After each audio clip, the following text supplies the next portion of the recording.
Told around these here parts about two groups of people, fine young people. As the story goes, these two groups of people didn't know one another. In fact, you could say they come from two different sides of the river. Each group was the best and brightest in their own right, but they never done nothing together until fate brought them together in a test of strength and perseverance. For 3 days, they pushed, pulled, prayed, played, and starved together, until in the end, they did not only reach their destination, they formed a single unit which trusted and relied on one another. This may sound like a fantastical story, with its feats of strength and heroism, but it's true. I know because I was there. This is the story of how the best were won.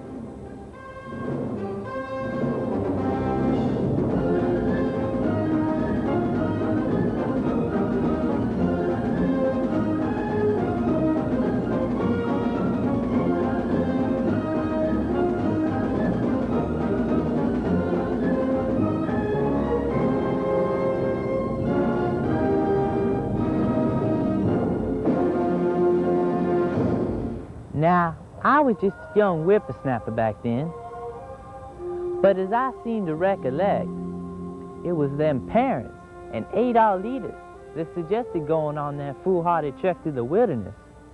They said it would remind us of our pioneer heritage. But I also seem to recollect, not too many of those parents even went on the trek. Howdy. Sir, what made you decide to make this historic trek? Well, some people say it was a home cooking. Oh, brother. Home-cooked skunk and prairie dog, is that right? Yep. Others say it's the beautiful view of the sky and the trees and the mountains. Okay. I just like seeing the girls without any makeup on.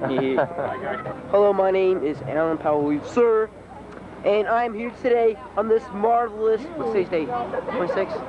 July 27th of July. July 27th, 1990, on a historic trip through time. And how do you feel about this, sir? I About feel this great very enthused and enlightened that I hope to understand more about the pioneers. trip? Okay, and what do you expect to gain from this experience?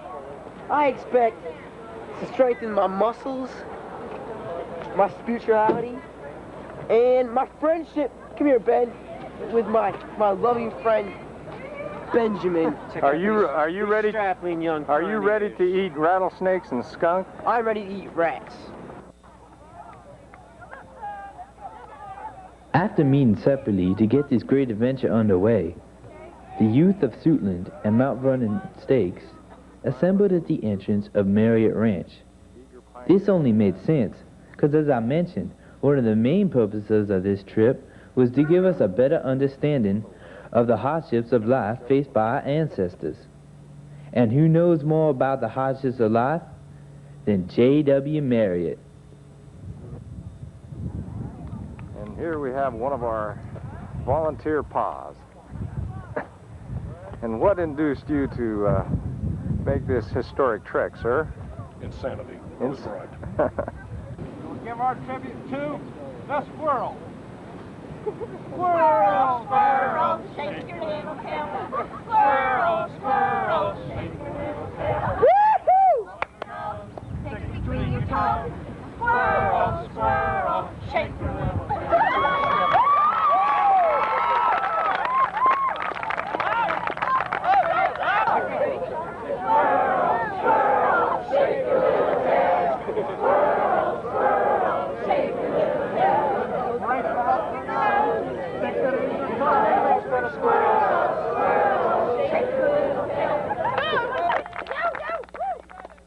At the ranch, the first order of business was to form our new families.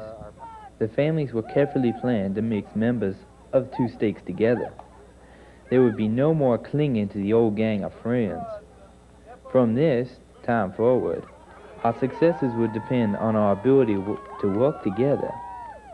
With our new family members, Suddenly, we had brothers and sisters that we had never met before that afternoon.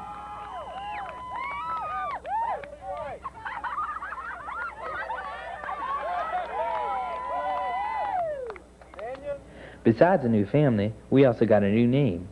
I was no longer Jonathan Elder. Instead, I was John Wolfe. Not a bad name at all, but I was surrounded by Flakes, and Strongs, and Simpsons, and of course, what pioneer company would be complete without an assortment of Smiths? Once we got a chance to meet our new brothers and sisters, and played a few games to help us recollect each other's names, it was time to get to work.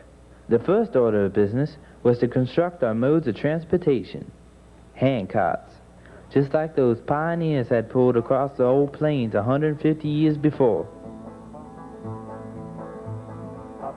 We're bound to bring the blood. I make those leaders take the mud. We grab the wheels and we turn them round. One more pull and we're on our ground. When you have to pull your belongings along with you, instead of just throwing them in the trunk of your car, you soon learn the advantages of packing lightly. There's no room for even the smallest luxury, like M&Ms, comic books, and despite the appropriate name, Sony Walkman. Our leaders were only too eager to help us make the painful decision of what to leave behind. They separated the girls from their makeup with skill of surgeons removing a wart. Everybody has to lay out their belongings so that they have everything they need to get rid of the things that they don't need. With our families gathered around us, our personal effects stripped to the bare minimum, and our handcarts ready to roll, the go-ahead rang down the wagon train from the sturdy lungs of our tour boss, Brother Richards.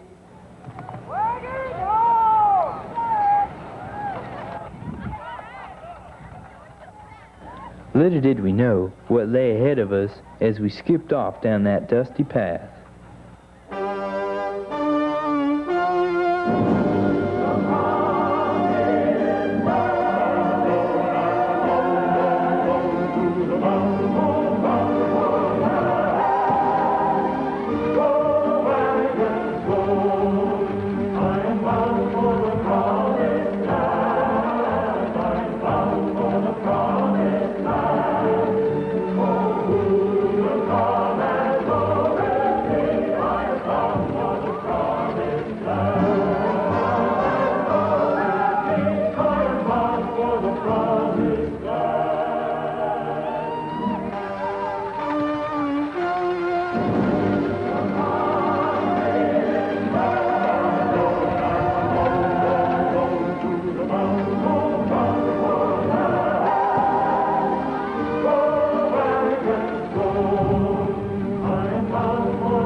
Bucks to the left, does to the right.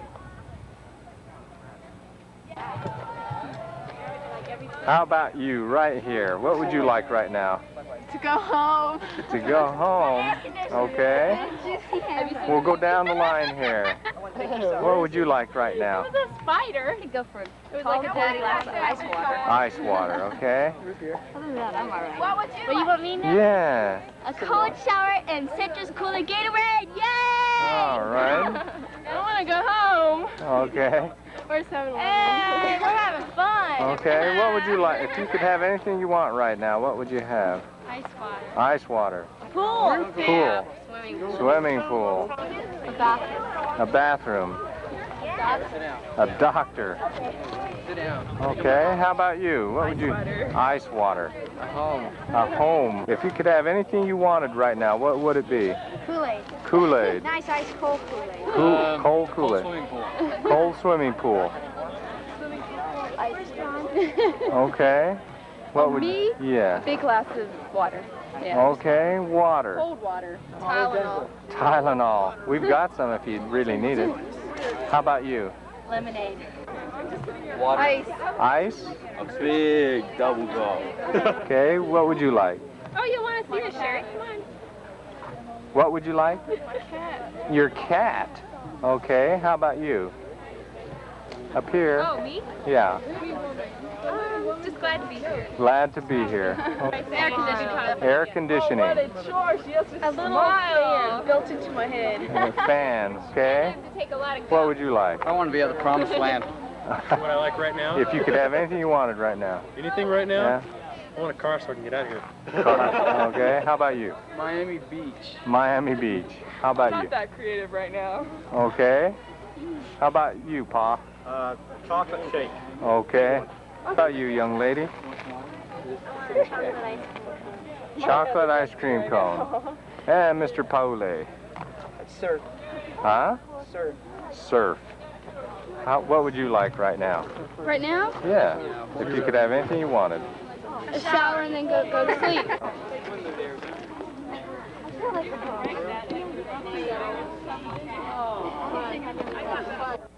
We made several brief rest stops along the way, but late in the afternoon we stopped for what seemed to be an extra long time. It didn't take us long to see why our leaders wanted us to be well rested. Now, immediately coming is the single most difficult obstacle. Okay? And that's all I'm going to say. Now, there's a condition. When our cart leads out, from that moment on, when we get back to the cart, until Brother Richards, the trail boss, tells us otherwise, we're going to be in complete silence. Okay? There will be no verbal or sound communication. You need to find, if you need to communicate, you need to find some other way. Now, in this next stretch, you need to keep a couple of things in mind. Let me give you some recommendations. Okay, we talked at the beginning about the necessity for unity and teamwork, and that everybody gives forth their best. If you think you had to do that before, on the stretch that is just coming up, you will find that this will give whole new definition to that idea. So you're going to have to think about that. And secondly, I recommend that during the silence, and you'll see why, that you'll be doing some heavy-duty praying. Okay, you'll need it.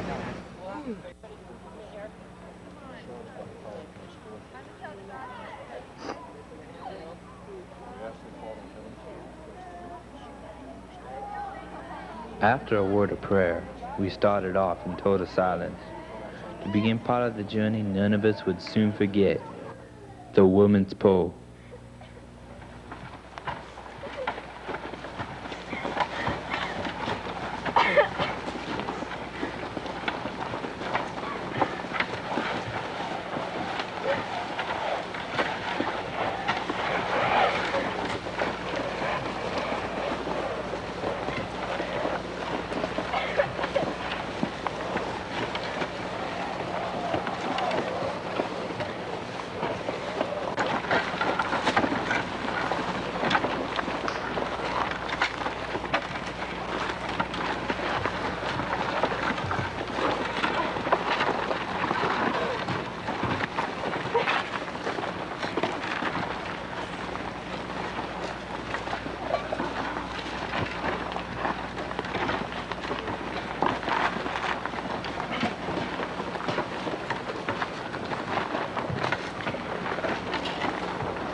As we finally reach the top of the hill, we are filled with emotion.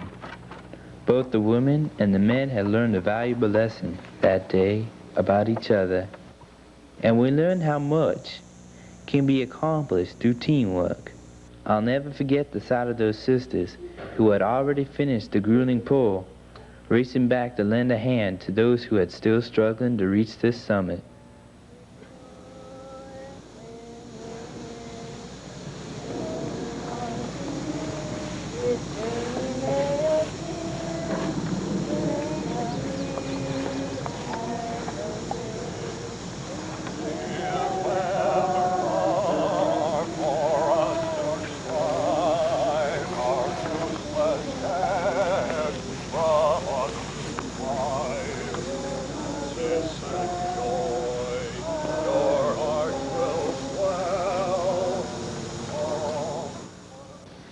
After such a challenging pull, we are more than ready to stop for the night.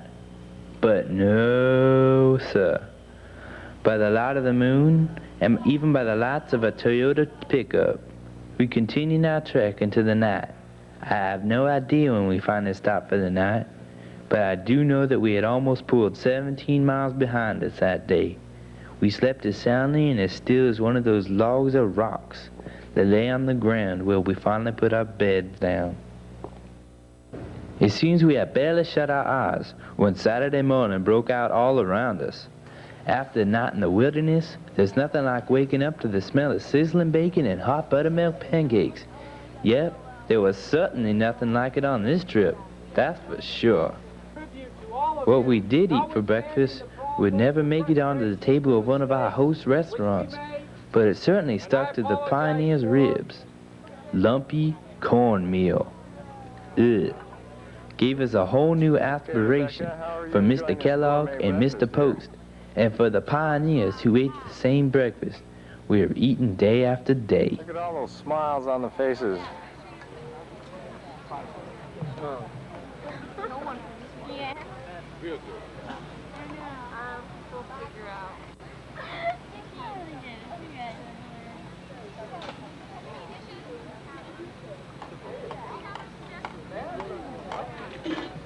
See here what you've got. Much. Very much. After breakfast, we had a few more miles to pull before we reached our base camp. After the marathon of the day before, today's hike seemed like a Sunday walk in the park to us seasoned Hancock veterans.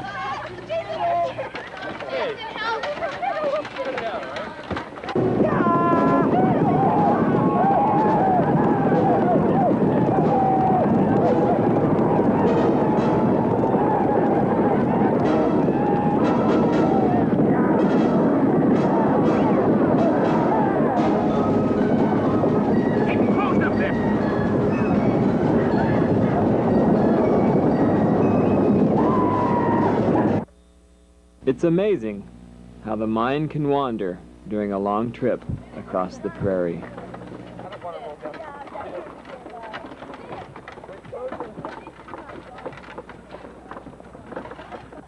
After settling into the base camp, we tried our hand at a variety of pioneer experiences. Everything from rifle shooting to taffy pulling. We even invited a few of the local fowl over for dinner. I do that to people. After getting washed up and fed, we really let our hair down for an old-time hoedown at the campfire show. We're gonna do Hokey Pokey!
You betcha right here, old man! Right here, right here, and shake it all out. Turn yourself around. Put your left knee in. Put your left knee in and shake it all around.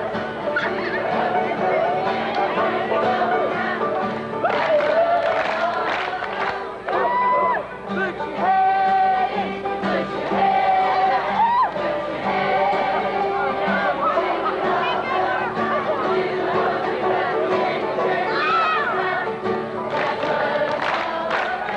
Put your horse out.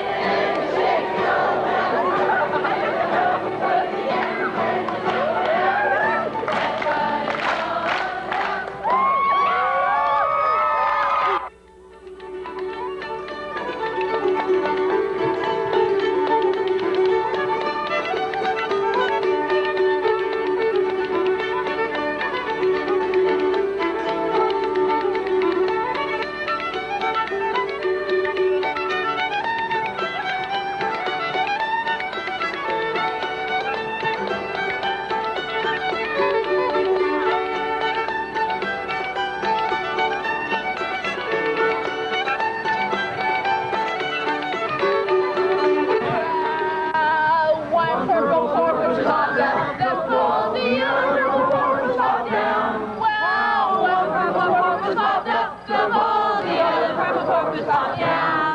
Wow, one purple porpoise popped up the pole, the other purple porpoise popped down. Wow, one purple porpoise popped up the pole, the other purple porpoise popped down. Glory, glory, how peculiar! Glory, glory, how peculiar!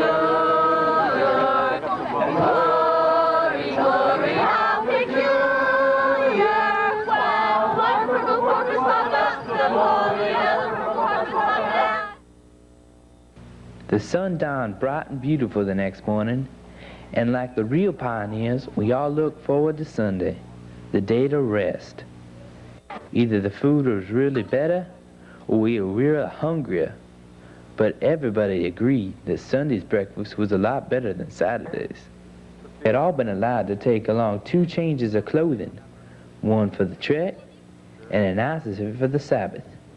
Just because we were in the wilderness was no reason not to hold sacrament meeting, Sunday school, priesthood, or relief society. In one way or another, we all took part in the Sunday meetings. Next, it was time for testimonies.